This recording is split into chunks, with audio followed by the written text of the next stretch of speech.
Hello, listeners. Welcome back to Sweet World Podcast, where we talk about all things mindset, motivation, and living your best life. I'm Sarah, and I'm here with my co host, Jack. Hey everyone! Today's topic is one that affects all of us, staying optimistic and motivated no matter what life throws at you. Right.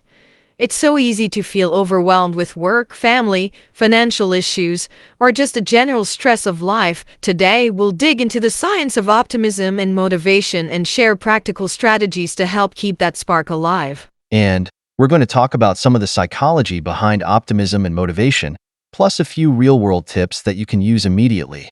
Let's start with optimism. Why are some people naturally more optimistic than others? Well, part of it actually comes down to our biology. There's something called the dopamine system in our brain. Dopamine is a chemical that helps us feel pleasure and motivation. Some people have a more active dopamine system, which naturally makes them feel more positive. Yeah, and research shows that optimism can be a learned behavior too. According to Martin Seligman, a psychologist famous for his work in positive psychology, optimism is basically the way we interpret events. Optimistic people tend to view negative events as temporary and specific rather than permanent and pervasive. That's called explanatory style. When you have a positive explanatory style, you see setbacks as temporary and not a reflection of your whole life. It's empowering because it shows that optimism isn't just an inborn trait. It's something we can develop by learning to change our perspective. Exactly. And this mindset shift can make a huge difference, not only in your motivation but also in your overall happiness. Studies show that optimistic people have better mental and even physical health, likely because they're better at handling stress. All right. So how does optimism feed into motivation? Essentially, when we believe good things are possible, we're more likely to put in the effort to make them happen. Optimism gives us that sense of possibility, which is crucial for motivating us to take action.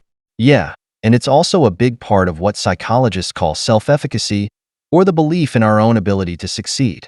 If you're optimistic, you tend to believe you're capable of achieving your goals. That belief is a huge motivator. This is why setting small, achievable goals can be so powerful. Every time we achieve a small goal, we get a little dopamine boost, which motivates us to keep going. And it doesn't stop there. Optimism is actually contagious. If you surround yourself with positive people, that can really elevate your mood and keep you motivated. It's a bit of a social hack for staying optimistic. Now let's talk about some practical ways to stay optimistic, even when things are rough. One of my favorite techniques is called reframing. When something goes wrong, instead of focusing on the negative, I ask myself, what's one thing I can learn from this? Or how can this experience make me stronger? Reframing is powerful. Here is another tip, which is practicing gratitude. A lot of studies have shown that people who regularly reflect on what they're thankful for have a more optimistic outlook. So, writing down 3 things you're grateful for each day can make a big difference. You're right, Jack. Practicing gratitude is something that has helped me stay optimistic most of the time.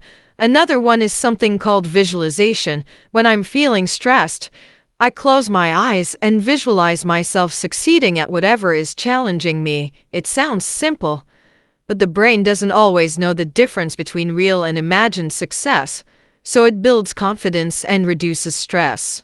I love that one. And for me, it's also about taking action, even if it's something small. Action creates momentum, which can make us feel more positive because we're doing something to move forward. Okay, Jack. Now let's shift gears and talk about some strategies for staying motivated. One big factor here is setting intrinsic goals. These are goals that are personally meaningful, rather than goals that are just about impressing others. Exactly, Sarah. And it's interesting because when our goals align with our personal values, we're way more likely to stay motivated.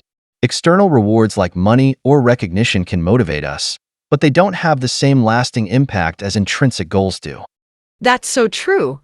And another big motivator is what's called the progress principle.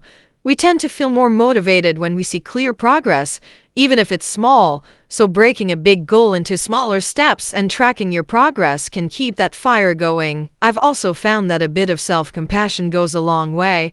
When we're too hard on ourselves, we can burn out.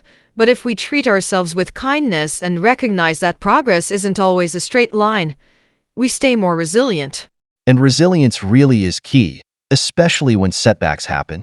Research shows that people who bounce back quickly from challenges are more likely to stay motivated over the long term. Also, resilience is like a muscle. The more we work on it, the stronger it gets. One way to build resilience is to keep a growth mindset, believing that challenges are opportunities to grow, not just roadblocks. I also like the idea of zooming out. When I'm facing a big setback, I try to look at the big picture and remember that this is just one chapter in a much longer story. It makes it easier to keep going. Great point. It's so easy to get tunnel vision when we're stressed, but when we zoom out, we remember that we've overcome tough times before and we'll do it again. So Jack, before moving on to some quick tips to boost your mood daily, let's breaking down what we mean exactly by optimism and motivation. Sometimes people think optimism means being endlessly positive, like ignoring the bad stuff, but that's actually a myth, right? Exactly. Optimism doesn't mean ignoring challenges or difficulties. Instead, it's about recognizing them and choosing to believe that you can still find positive outcomes. There's a psychological concept called realistic optimism, where you're aware of obstacles but believe you can overcome them with the right actions and mindset. Yeah, optimism, when grounded in reality, is way more effective. And then, when we talk about motivation, we're talking about the drive that gets us up each morning to pursue our goals. So before we wrap up, let's share a few quick everyday tips for staying upbeat and motivated. I love going for a walk whenever I'm feeling low. There's so much research that shows a walk outdoors boosts mood and creativity. That's a great one. I personally like the 5-minute rule. If there's something I don't feel like doing, I tell myself I'll just do it for 5 minutes. Most of the time that's enough to get me started, and I end up doing more. And music is another one of my go-tos. Playing an upbeat song can instantly shift my mood even on rough days.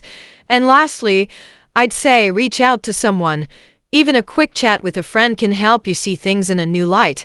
Connection is such a motivator. Well, I think we've covered a lot of ground today.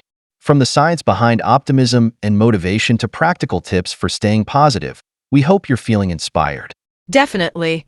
Remember, optimism and motivation aren't about ignoring reality, they're about choosing to see possibilities, even in tough times. With practice, anyone can learn to cultivate a positive, motivated mindset. Thanks for tuning into Sweet World Podcast. If you enjoyed this episode, don't forget to subscribe and share it with someone who might need a little extra motivation today. We'll see you next time. Stay positive, stay motivated, and keep moving forward. Bye.